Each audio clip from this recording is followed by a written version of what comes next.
Hi everyone, welcome to a little bit of a different camera comparison here. So it is the POCO X3 NFC with its stock camera that you're looking at right now, recording video with a front-facing camera, 1080p. Quality is okay. It doesn't have any electronic image stabilization, and the audio bitrate here is 96 kilobits per second. It sounds a little scratchy now. You can probably hear some buzzing in the background. That's just some cicadas. So what I'm going to do now is swap over to GCAM. So there will be a lot of comparisons. It's all about stock camera versus GCAM, Google's camera port, to see which one here is the best at what. So I'll be checking out the main camera, video, ultra-wide, portraits, selfies, all going to be covered in this video. And this is now GCAM, and what we're looking at is very similar kind of results here, but it doesn't seem to have the exposure that's better. The exposure now seems to be a little bit better. What about audio quality? Which one do you think was best? The first video clip I showed you was the stock camera.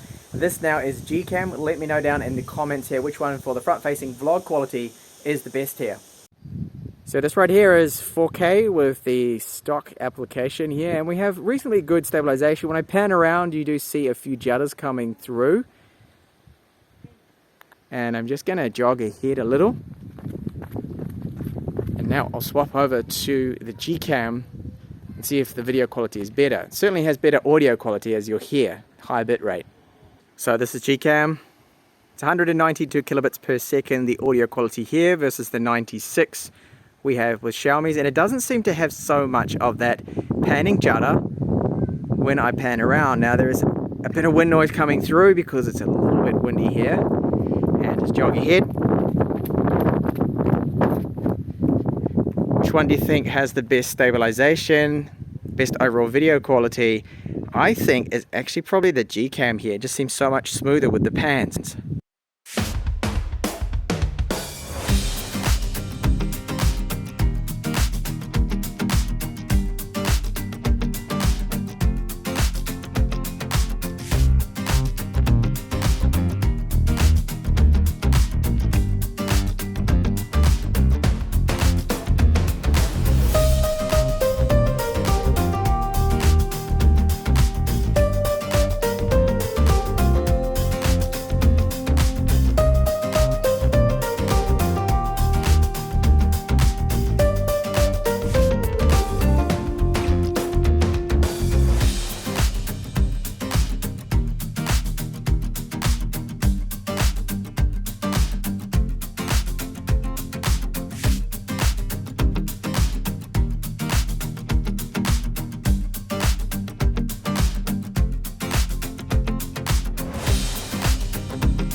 Alright, so that was just a very quick look there. You can see that GCAM does give us a very different style of photo. It depends really on what kind of scenario it is. But I noticed with bright colors, especially flowers, that it did so much better capturing all those details. It didn't clip like the stock camera app does. That was clipping quite a bit there, the bright hibiscus red flower. The ultra-wide captures more detail with GCAM, a wider field of view, but it has a little bit of distortion, like a fish-eyed lens effect coming through there. Now for night shots, that was close actually. It didn't come out quite as good as I thought with GCAM. I mean, it is maybe better in some shots, but maybe not. It was very, very close there.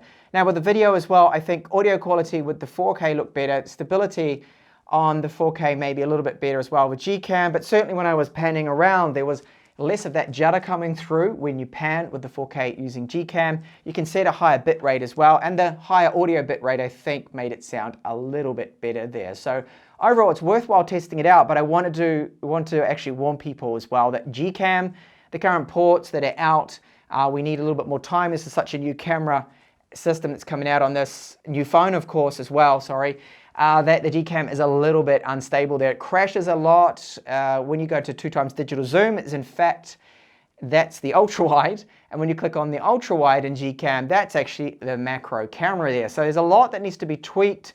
Front-facing video quality is very glitchy as well, so just maybe wait a little bit for a much better port. But this is just a preview really of what we can expect using a GCAM port here with the POCO X3 NFC. So if you have not seen my full in-depth review of this particular phone, that is right up here, and also have another camera comparison against the POCO F2 Pro and the K30 Ultra. So it's very interesting to see how this one performs.